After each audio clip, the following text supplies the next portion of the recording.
afternoon, and welcome to Town Hall number 23, and happy Earth Day.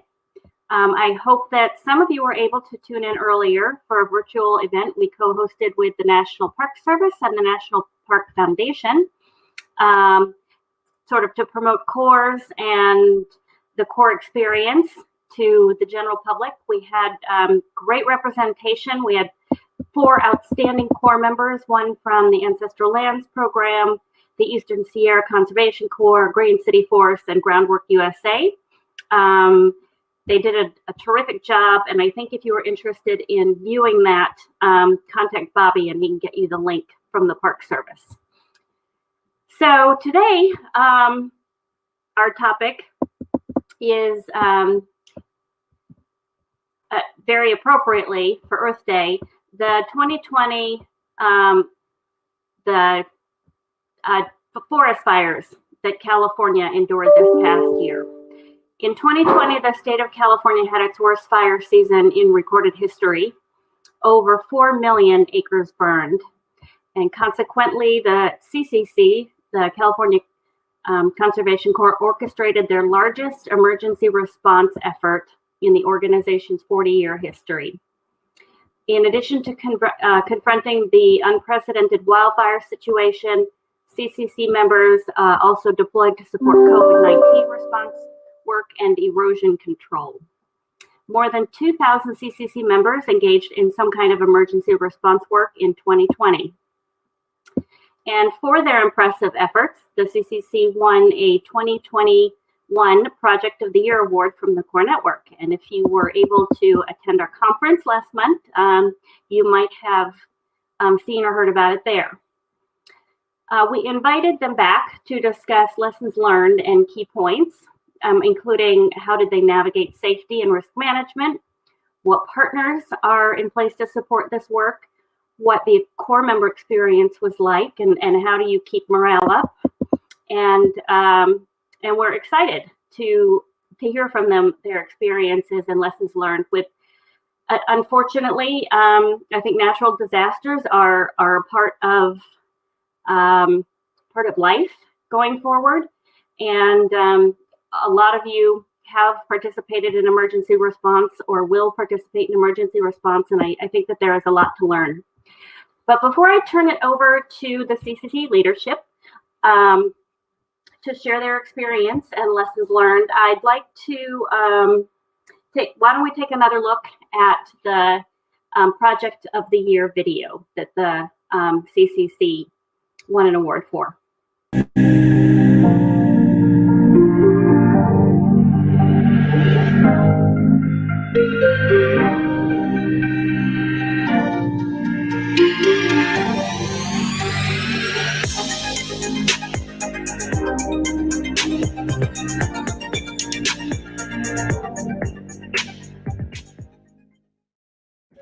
You know, you see complete neighborhood gone, and in a way it kind of gives you motivation. Just seeing the structure still standing in the morning, what we did really made a difference to whoever lived there. This is my hometown, so being out here in this fire and trying to stop it from spreading, it kind of hits. It gives me a purpose of waking up early mornings and being out here. You're getting paid to help out people. This is what I signed up for. I knew what I was getting myself into. It's good hard work. Since June, we've been to approximately 15 counties, several different fires. I'd rather be here than anywhere else. What we are doing, it is helping. It is protecting other people's homes. I feel like this is one of the most rewarding jobs anybody could have. Knowing that I'm giving back to the community and helping out.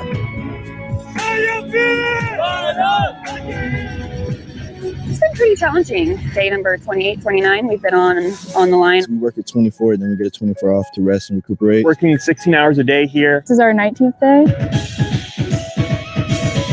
Even when you get tired, you know there's a bigger purpose of what you're here for. We stayed up till 3 in the morning trying to mop up these fires. It was hard. It was really hard. What we do here does matter. It gives you a good feeling in knowing that we're part of the team that's putting out this fire.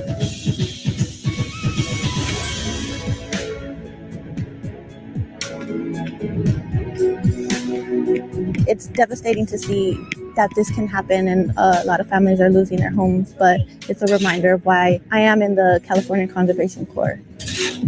We are basically protecting our drinking water. It's rewarding work at the end of the day. You feel like you're actually doing something like major for a community. To be here and to actually like have our boots on the ground and to help is very rewarding.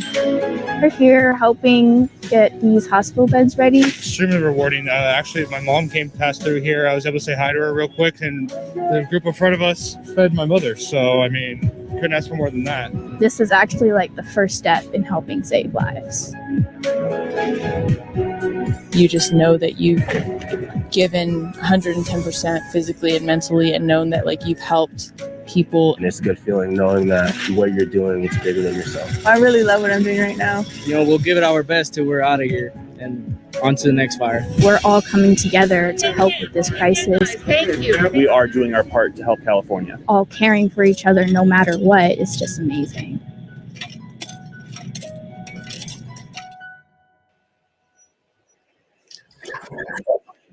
Thank you. And that was a great video. And thank you all for sharing with us this really great recognition of the Project of the Year. My name is Bruce Saito. I am the director, the proud director of the California Conservation Corps. And happy Earth Day, April 22nd, 2021. You know, it was 51 years ago that the first Earth Day was recognized on this day in 1970. It was 45 years ago that the California Conservation Corps was created on July 5th, 1976. And it was 35 years ago in 1985 that the Corps Network, or then the National Association of Service and Conservation Corps, started up and really gave a charge to this Corps movement and all that you all do every day now for so many years. So it's a special honor to be recognized and for have our California Conservation Corps staff and Corps members talk to you about lessons learned from, like Mary Ellen said, the worst and most disastrous fire season in California's history. And unfortunately, it's been the last 5 or 6 years that it's been the worst of some sort in our fire season. The most homes damaged, the most lives lost 2 years ago at the fire, and all those terrible things that have happened. But it's so assuring that the CCC has been able to respond to these emergencies and then some. But most of all, I want to say, besides congratulations, thank you to all the other corps, and congratulations to all the other 130 so service and conservation corps under the Corps Network, because I know each of you have had your own special projects, your own project of the year, your own Corps member of the year, that all of you, especially during this pandemic year, have gone way beyond above and beyond the call of duty. So congratulations to all of you. It's again a special day for the CCC, but we want to share this special day with all of you because we all know all of you are just as deserving as the California Conservation Corps is. Thank you on behalf of the CCC and the 1,500 Corps members that are on the line every day. Thank you, thank you, thank you.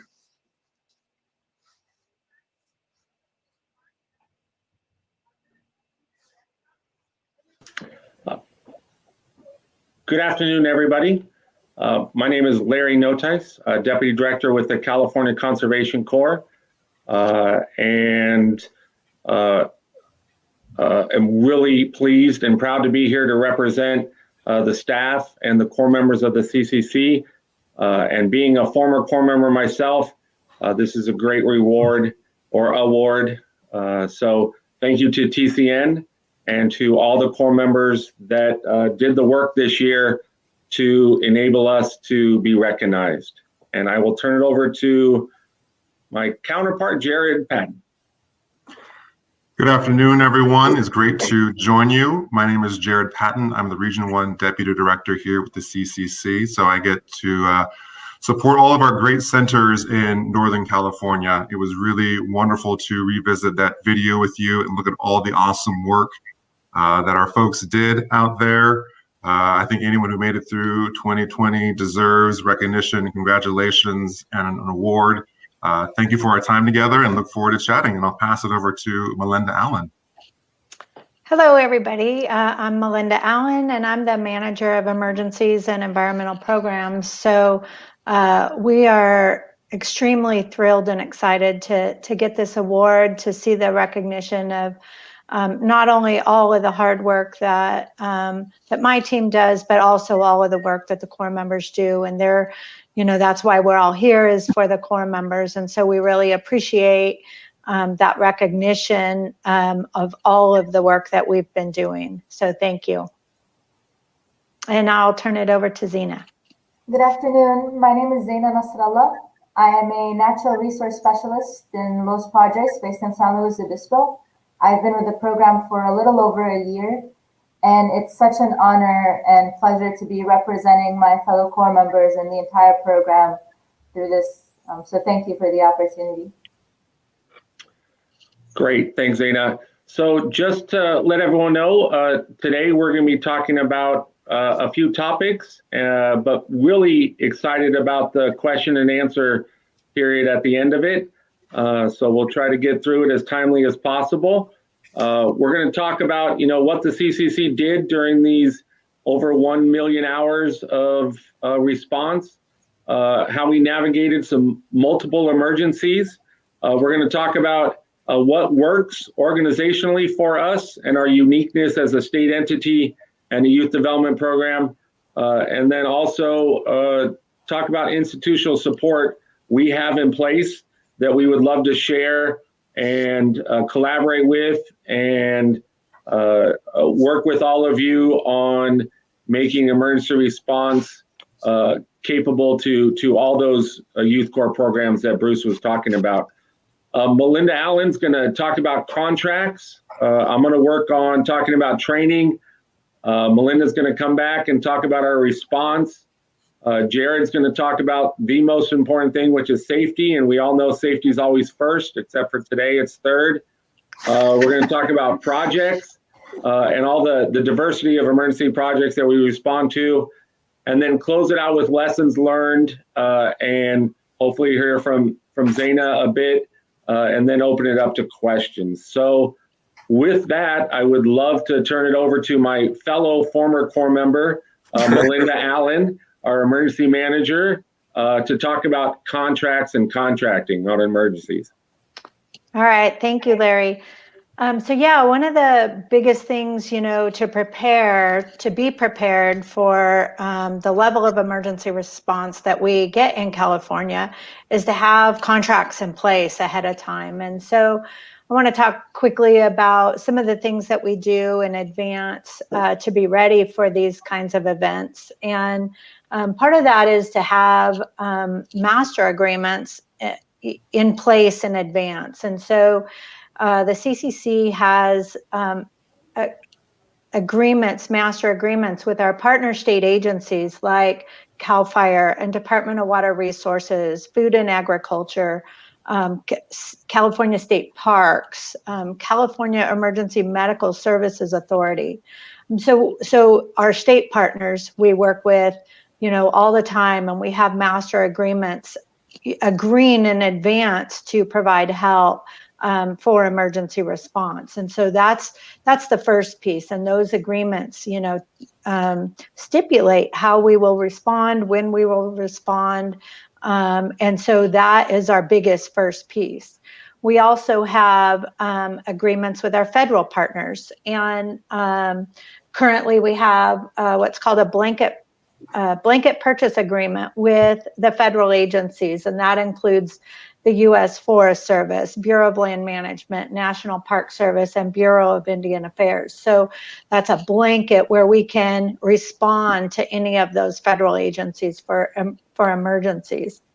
And several years ago, this just shows the importance of having those contracts in place. We had a little bit of a period of time where we didn't have a federal contract. and just one fire went by without the CCC, and that immediately got us a new federal agreement. And so, they're used to having the CCC in California at all of these incidents. But some of the other things that we have in place is we have partnerships with our local cities and counties, and we have emergency response agreements already in place with some of those local agreements or local entities, cities and counties. And in flood-prone areas, local reclamation districts that are in charge of flood control. And so we also partner with them to provide resources when needed. And one of the biggest things that we have in California, because we're a state agency, we also are in the state emergency plan. And so with that allows us to work with our Office of Emergency Services, and they also directly request us to help out with things that we never could have envisioned, like COVID response. And so we did all of that under the state emergency plan and working with the Office of Emergency Services. So that, those pre-planning, in California anyways, that's our biggest thing that we need to be prepared for and have those partnerships in place. So I think I've just about covered, contracts and having those contracts in place. And so I'm going to turn it back over to Larry for training. Great. Thanks, Melinda. And Melinda's great at answering questions. She's gone out and worked with other entities to help develop contracts. She worked for CAL FIRE and the CCC, so she has that really great understanding. So thanks, Melinda. Next, we're going to talk about training. And safety is always first, as we say, but training enables us to succeed. And so I have a little gift for you. Whoever can in the comment section say who wrote this quote, I will send a CCC reading to you. The quote is, failing to prepare is preparing to fail. It's a famous quote by, I'll give you a hint, a famous coach.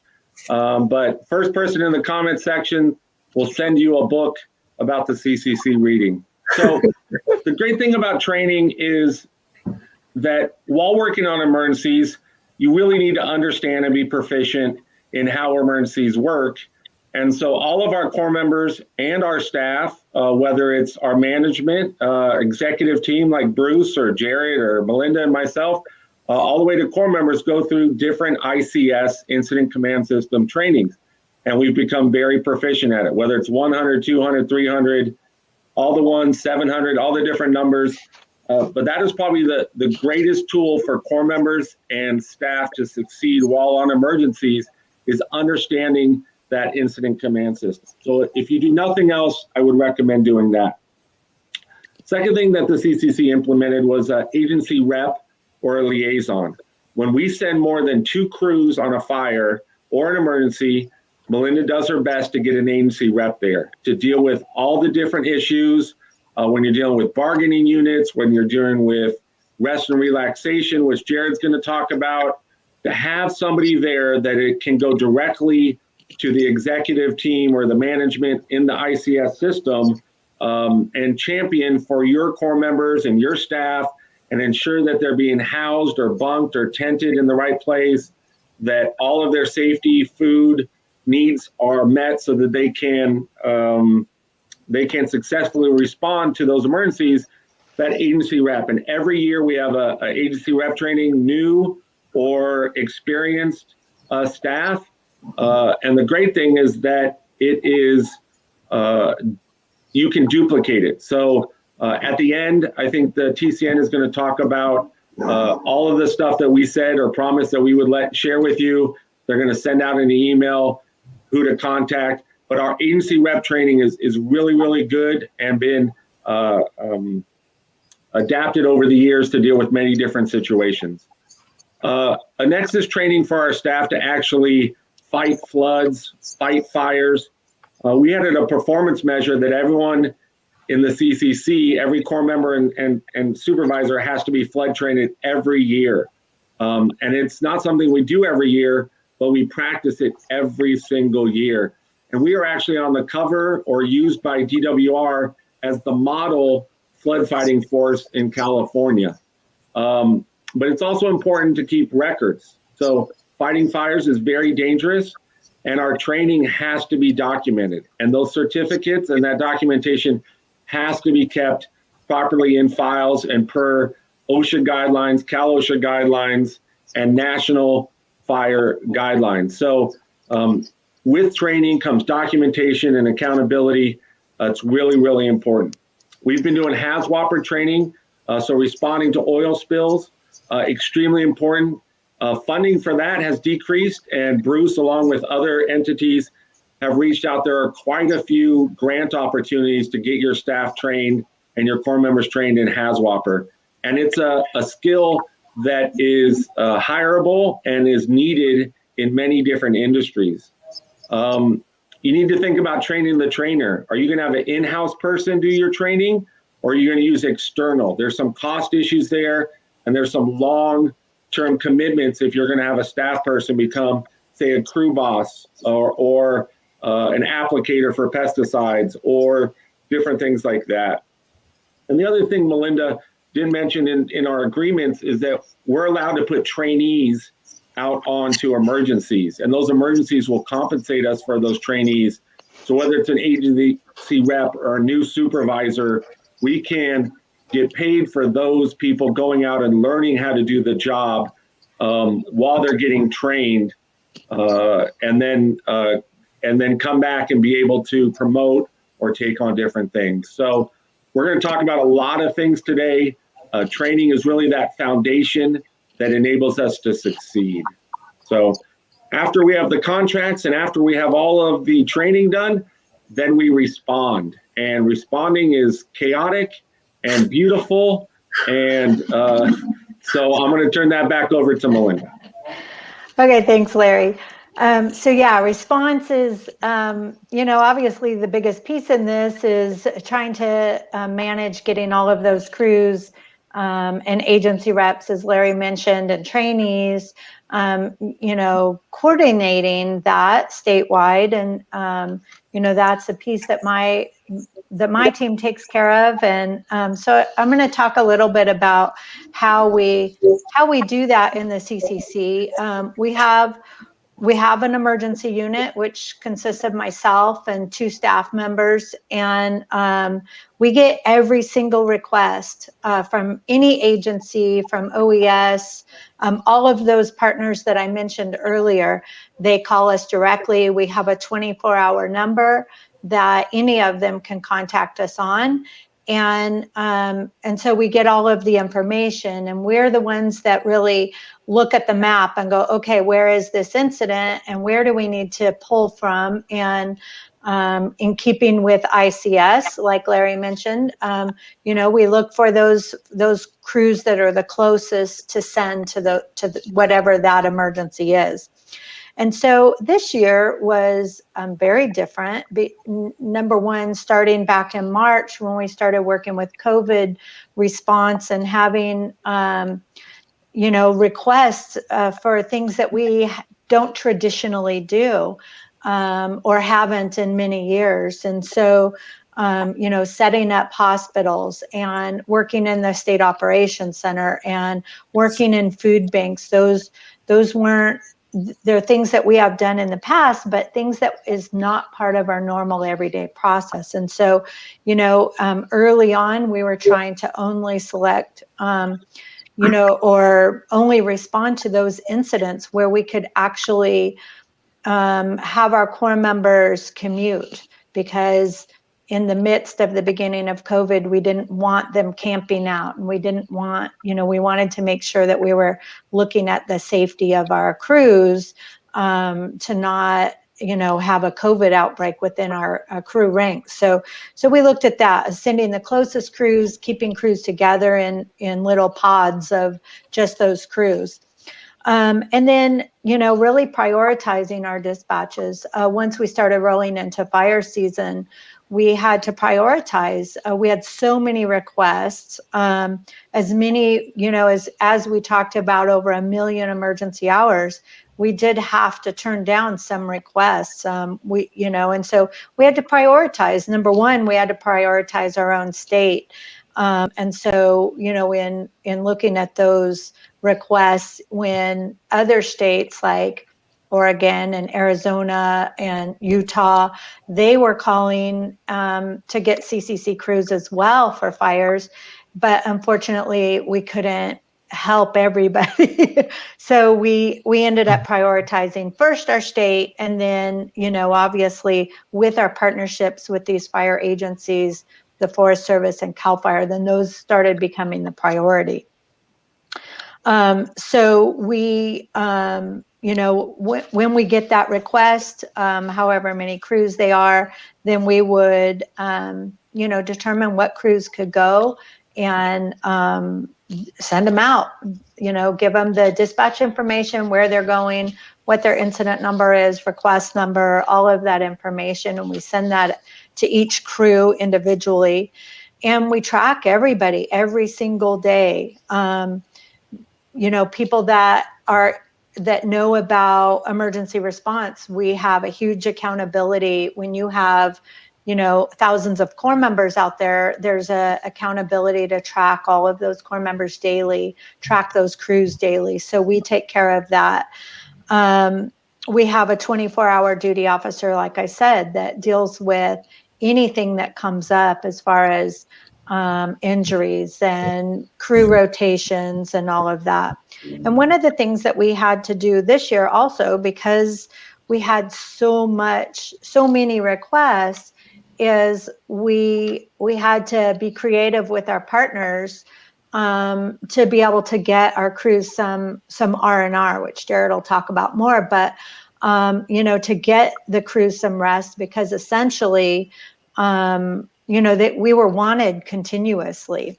So that's what we did. We prioritized those requests and made sure that in working with our partners, we were able to get crews released so that they could get at least 2 days off and then go right back out. And so that's what we had to do in that response mode. Great. Thanks, Melinda. Appreciate that. Just an update, Alan Dietz, congratulations. And Tim, also, we'll get you one. Alan said Ben Franklin, which he said it from a quote from a pastor. Normally it's accredited to John Wooden, but we'll be sending both of you some CCC stuff. So with that, going into what is always our greatest concern and the most important thing, safety, Deputy Director Jared Patton. Perfect. Thank you, Larry.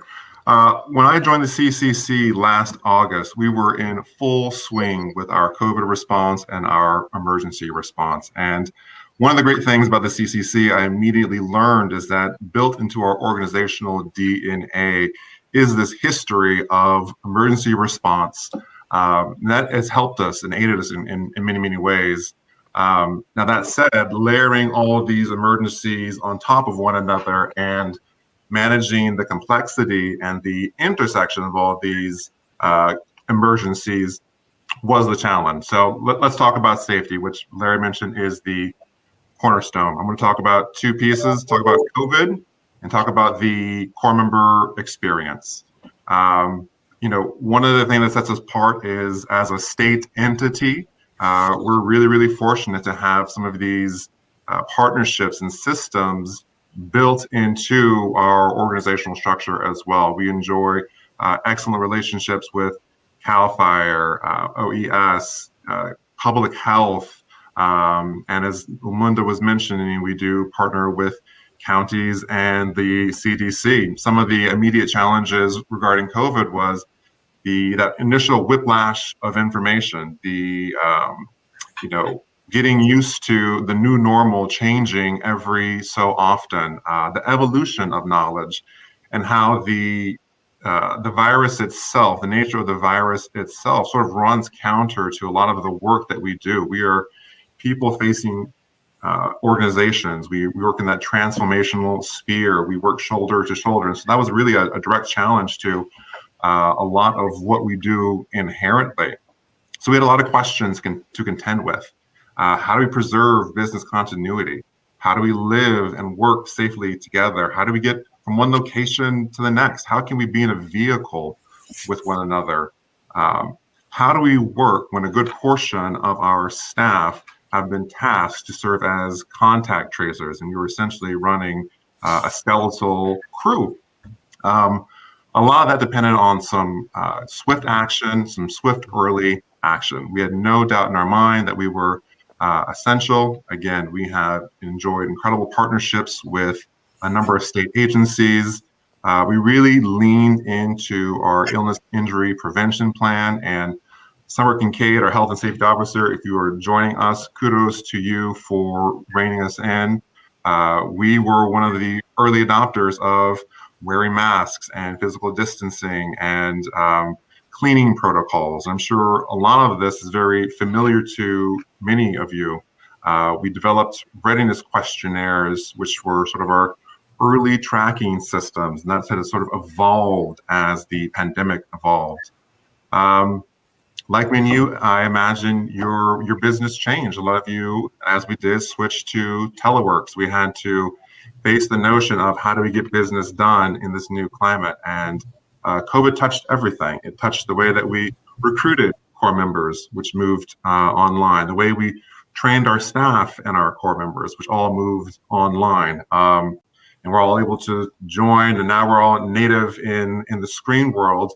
That was some of our initial response. We also had to really look at our facilities and how do we live safely together and come up with creative new arrangements to quarantine folks, to provide additional space for us to grow and to spread out. And so we could be accommodate that physical distancing that we had to all adhere to.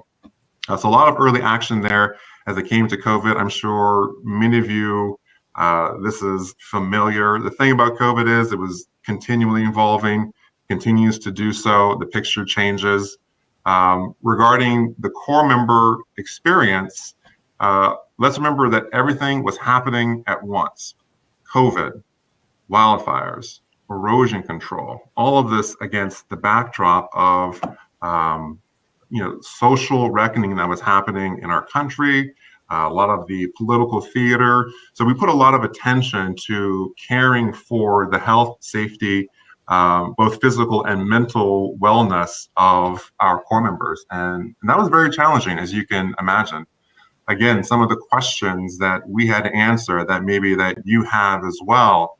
How do we prevent physical burnout? If you saw in the video, folks were going out 19, 20, 22 and beyond days. So we had to have a rest and relaxation policy that we really had to lean into and advocate for our folks to get that rest that they needed. How do we support mental health when core members are working in their communities where they were living and wildfires are raging? How do we support our staff who are fighting fires, learning that their homes burned down and they're returning to fight on fires? How do we manage injury and illness going into some of some really steep, rugged terrain with a lot of heat exposure, high heat, hydration issues, a lot of things to figure out. And there were really three things to our success that helped us get through. One, we had strong policies and procedures in place. You've heard it mentioned a couple of times, the rest and relaxation policy. It's a policy that we have where we give folks a much needed physical day off. And even with that, there were challenges. As Melinda was mentioning, we were being prioritized all across the state. So crews from Southern California were jumping to Northern California. Northern California was dumping down to Southern California and crisscrossing. And sometimes our folks had to take their breaks right there on assignment on the emergency. You lean into our universal precautions that we have dialed down, having clear heat and cold policies, policies around hydration, illness, respiration. The second piece of that is training. Larry mentioned that already, but some of the things I'd love to highlight is having emergency response mobilization training, fire camp support training, learning about fire behavior. The incident command is probably a cornerstone of what we do. Hazmat, HAZWOPER, first aid. And if any of these trainings are new or you're curious to learn more, make sure that you reach out so we can go into the nitty gritty and can provide you with additional information. And then really support. We were discovering that a lot of our core members were not responding to telehealth. What was really, really effective was connecting our folks with live professionals who were trained in trauma-informed care, taking care of the heart of our core members and investing in recreation and investing in community building at our centers and at our fire camps. Therapy with music and recreation and physicality, extending mental health first aid training to core members and staff. So a lot of things to lean in there. Policies, training, support, and hopefully in the Q&A, if you got some more, those will bubble up. But I will pass it on to Larry for projects. Great, thanks, Jared. I think Jared hit on one, and I just want to add another one. So trauma-informed care, we train all of our supervisors, as well as mental health first aid. Those are two trainings that we have dedicated really hard for our staff and core members to function with. So I'll real quickly on projects so we can go to lessons learned and get some questions out there as well. So the video didn't show everything, but fire response, whether it's our CAL FIRE crew, Forest Service crew, our BLM all-female fire crew, our new Yosemite all-female fire internship, or working in the support role in our fire camps. Fires are a huge part. They're with us. They're staying with us. On top of that, we're also working on fuel reduction, dead and dying trees, tree mortality, fuel breaks, the rural urban interface to try to lessen some of the things. COVID, they talked a lot about it, about supporting food banks, surge capacity, testing. And right now, core members in Oakland are helping with 6,000 vaccinations a day. Amazing. Erosion control, a bare or burned area, emergency response, floods, and then other things that people don't think of, civil unrest, pest, ag. Those are all responses, whether it's the med fly, the fruit fly, the glassy winged sharpshooter. We won't talk about the end emergency, but some of you know that. So one of the greatest attributes of the CCC is the diversity of emergency response capabilities. And it comes through everything that Jared and Melinda have said before with safety, training, response, and contracts. So lastly, lessons learned, and I'm going to throw it around. I want you to hear from Zaina, and please ask her questions. But lessons learned, when I spoke to Zaina this morning, she reminded me that she did 8 back-to-back 16 to 21 day hitches on emergencies last summer. And just the flood of emotion came back to me about how we were all feeling last year with everything going on. And that was fire camp support as well as COVID response. And so if you get a chance, please ask her a question about that. But what I would say in being successful at emergency response is to be nimble, have policies and procedures that support your core members first and your staff in the state of California. Work on after action reports and meetings. Learn from your staff, learn from your core members, bring your sponsors in and ask how we can do better, what was accomplished, what wasn't accomplished. Relying on that training. focusing on mental, physical, emotional health is of the utmost importance. And then I will end with safety is always first. And so if there's we have a couple minutes, like 2 or 3 minutes left before Q&A. Any lessons learned, Zaina, from you on your emergency response? Yeah, sure. I'd just like to highlight, I know Jared mentioned it pretty well, mental health, but for us as Corps members, it really pushed us. And I wasn't out on the line with the fire crews. I did a lot of camp support, and a lot of days it meant a lot, and it did a lot of good when agency reps and supervisors created time and space for Corps members to reach out to counselors or do whatever it took for them to hit refresh in their brains, from music, from doing push-ups or running around the track or calling a professional to help them. Physically, it wasn't as strenuous as it was mentally. So I just really appreciate all the effort that our staff and support did for us to make sure that we were on the right track and the right mindset to push through those 4 or 5 months of fire season. Great. And 4 or 5 months of fire season is 9 to 10 months of fire season now. So just take that out. So great job, Zaina. Appreciate that. 1 or 2 minutes before Q&A, Bruce, Jared, Melinda, anything on lessons learned over the last year? Bruce. You're on mute, Bruce. There you go. Thank you. No, I just would like to ask Zane one more question. Could you describe a typical camp support day? Sure. Most of my assignments, we were placed with the facilities base camp manager. So we'd wake up around 5 a.m., do our little safety stretching in the morning, and then we'd go out, split up the crew between breakfast and then do our first trash run around the base camp, and then do another switch up between traffic control, or sometimes we'd be setting up meeting rooms or the briefing area, just making sure that everything is up to COVID protocols between sanitizing and disinfecting and making sure sanitizers, paper towels, wet wipes are all available for them. And then we'll just go around the same routine a few times a day.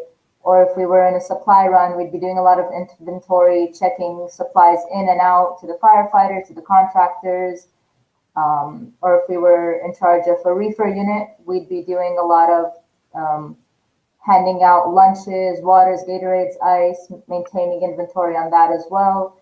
We also worked on the kitchen, but that would be mostly COVID protocol between disinfecting again tables and chairs, setting up the kitchen for breakfast and dinner, making sure everybody coming in had their temperatures checked, that they had their face masks on, that everybody was sitting equally spaced out. And we do that for about 16 hours. We get off at 9 p.m. And then of course we had our breakfast, lunch, and dinner breaks throughout the day. And whenever we get a chance, we'll break off for a little 10-15 minute break for ourselves. And I think folks heard Melinda say then the assignments are for 14 days, and that we have to take an R&R day after 14 days. So what Jared referred to, sometimes that one day, if the crew needed to continue on that work into 21 days, they'd take that R&R day at that camp support site. And then Zia, how many, Larry said you did 6 or 8. How many of those consecutive rotations and assignments did you do? So I did 6 fires, 1 food bank response for COVID, and then 1 at the LA vaccination site most recently. But I had 4 fire camp supports back to back. Each one was 14 to 16 days, and then we'd have an NA day and an R&R day in between. Wow. Yeah. Thank you for your service. You're an amazing person. Oh, it's an honor to serve California and the state. Thank you. Great. So that concludes our presentation. Bobby, I don't know if you want me just starting to answer questions, or someone's going to read the questions, or is that you, Thomas? That's me. All right. I think I'd like to start by thanking all of our presenters, especially everybody for coming on today and giving us kind of a snapshot of everything you guys have had to deal with over 2020. We can't thank you enough for sharing your thoughts and letting us hear everything you guys have to say. So thank you all so much. We have a couple questions that have come through the chat, but I think I'm actually going to start with Zaina and kind of keep on that trend for a second. I wanted to ask you, how has the experience on the front line, being involved with, the support camps and everything, how has that impacted you from a professional and a personal standpoint? Professionally and personally, honestly, I've grown a lot this past summer, and if it's taught me anything, it's taught me many things, but right off the top of my head, definitely patience and flexibility. Working on different camp supports with different camp managers and different, requests and mini projects and assignments, and being an active crew leader and trying to manage and delegate between the crew and then CAL FIRE and OES and the supervisor. It definitely helped me push out of my comfort zone, especially in flexibility and adaptability in those aspects.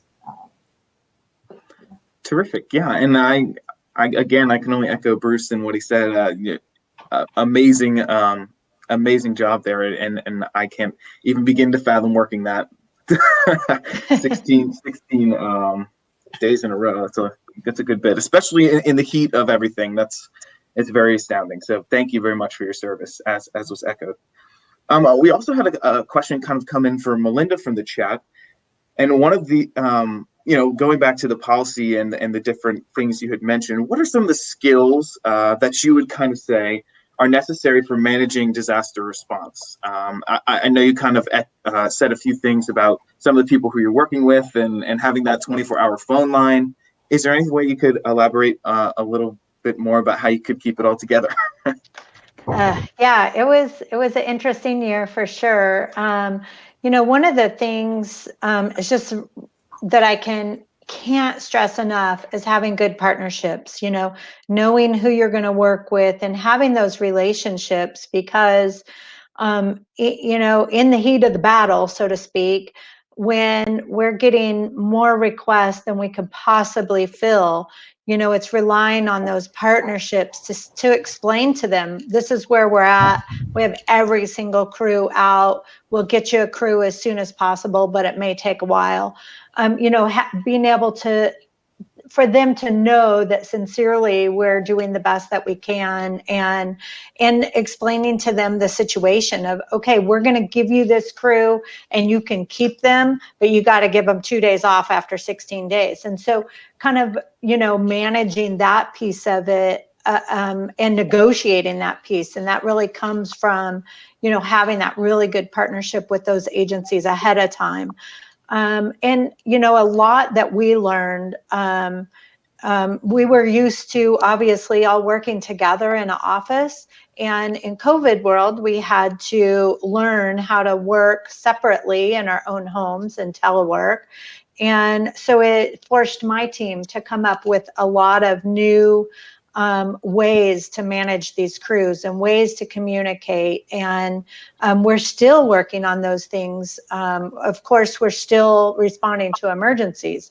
And so, those are some of those things that really help to do that. And just being on top of things, like, creating whatever you need for yourself to, when you have, that many crews, 2,000 Corps members out, and the complexity of all the different types of incidents, is having a really good tracking system. So where people are, how long they've been there, when they are expected to be released, and having a really good tracking system helps. Yeah, thank you for elaborating on that. That's very, very useful. One of the other questions that came in through the chat is, how do the partnerships with those lead agencies work, specifically like Forest Service, Bureau of Land Management, BIA, and et cetera? So we have what's called a blanket purchase order or purchase agreement, where it's essentially a contract with no limit. It just says that we will respond when requested. And, it stipulates how that reimbursement will be, how they're going to call us. In California, because we are a state agency and we're partnered with CAL FIRE, that puts the CCC in the dispatch program with all of those federal agencies and the state, fire agencies. And so all of our crews, all of our agency reps are in the incident resourcing system. So that's how we would get some of our out-of-state requests too. When we first started the fire season, we were getting called by the U.S. Forest Service in Arizona. And so, just building those partnerships. And honestly, it's really the Corps members that do such fantastic work that word gets out, get a CCC crew. And so we have a good reputation, and those partners want to work with us. They've done it for years. And when we can't help them, they don't like that. So they're very used to working with us. And so those in that blanket purchase agreement, sorry, I got a little off track, but in that blanket purchase agreement, it stipulates that they will call the 24-hour number and, kind of what that process looks like. So all of that is detailed in that blanket purchase agreement, what we're going to provide, what they're going to provide, what response time is. All of those details are outlined in that agreement. Terrific. Yeah, thank you so much. And kind of bouncing off of something that you just said, another question we've had is, so what percentage of the CCC Corps members who work on, fire make that their career, either with CAL FIRE or some other fire or fire support organizations, either in California or outside? And specifically, is this sort of like a first stepping stone on a career pathway? This is for anybody. So go ahead, Bruce. No, go ahead, Larry. All right. So the exact numbers we are constantly tracking, and I couldn't give it to you. I can give you some anecdotal evidence. Our Camarillo Center has 88 Corps members, and this year 24 of them were hired by CAL FIRE. And so, that's more than a quarter, almost a third, right, of that. I would say out of those people that quite a few of them will make it a career through seasonal firefighting and then potentially getting on permanent. The Forest Service, our crews in Northern California, whether it's Tahoe or Redding or Ukiah or Fortuna, also send quite a few Corps members to those entities. The Six Rivers National Forest started a collaboration with the CCC in firefighting about 12 years ago, and they were one of the least diverse forests in Region 5. And because of the collaboration with the CCC, they now have, I think it's 12 former Corps members on their forest and have one of the most diverse firefighting processes within the state. So proud about that. We are tracking it more. It is a starting block for wildland firefighters, but through other programs at the CCC, and I know this is a shameless plug, but if any Corps program out there wants to get their Corps members trained in wildland firefighting and advanced firefighting, which we have Corps members from certain fire centers can go to advanced structural live fire training at our joint collaboration with CDCR, CAL FIRE, and the CCC down in the Oxnard Camarillo area. They're also getting training for that. So we are seeing numerous Corps members every year. I would say close between 70 Corps members statewide that are moving to that, making their permanent job in CAL FIRE is a little more difficult to say. But as we are working with executive teams of firefighting organizations, we are seeing more and more former Corps members move up those ranks. And so, and then the other question Alan had, some of the things were on purpose. So the erosion control and water quality, bear rehab, those were all local Corps members at a non-residential urban location that were working on that project.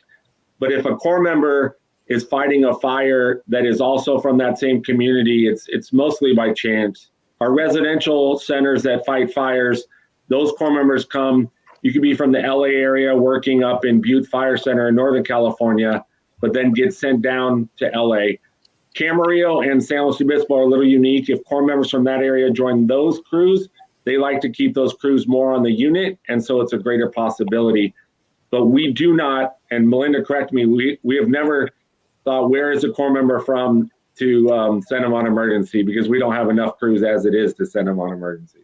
No, So hopefully that answered the two. Yeah, it's a luck of the draw of where they go, depending on where they're at when that dispatch, when that request for a crew comes in. It just depends on who the closest crew is that's available to go. And just really quickly before the next question, just one of the other things that I wanted to add about contracts and working with our partners is working with all of our partners for project work as well. We write in all of our agreements for project work that if emergency response, if that crew is needed for emergency response, then they can be pulled off of that project to do the priority of emergency response. So that's another way that we work with our partners, our federal and state partners of, if somebody's out doing a state park trail project, they know that if there's emergencies, we will pull them off for those emergencies. And so that way we're, contractually and otherwise, those other sponsors also know and recognize that we have responsibility to respond to disasters. And so I think we have 1 minute left, Thomas, and I just throw it back to Bruce, unless there's another question. Absolutely. Any closing remarks that you guys would like to have? This would be a great time. No, this is well. Let me ask. How is the CCC reimbursed? Again, the CCC, Tim, the CCC is reimbursed, if I understand the question correctly, through the contracts that Melinda referred to. Our labor rates, all the cost reimbursements are included in those contracts, and then those reimbursements could come from FEMA at a federal level down to the state level, and sometimes at a local level as well. So closing remarks. Thanks for everyone for tuning in. This is an incredible, it's been an incredible year. To Jared's point, it wasn't just the emergencies. It was working on these emergencies and the fires in the middle of a COVID and a pandemic, in the middle of a civil unrest and a nation that was really examining and doing a lot of soul searching about who we are and what we are. And not only was the Corps and all the other corps doing that same soul searching, but to Zenya's point, so were Corps members and staff as they had to combat and address all these challenges that they faced every day. So just want to thank you all for participating. Know that all of these folks on this panel are available for more questions, or if you need to come out, visit your site, or help with assistance in developing these kinds of relationships. We are here, and we are very willing to help and support. Thank you. Thank you, Bruce. And I just want to close out with a couple announcements. But again, I want to thank everybody for their time today.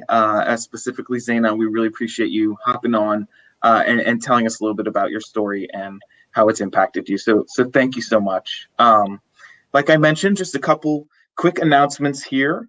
You all can join us for our second Project of the Year Lessons Learned session. It's going to be on May 6th at 4 p.m.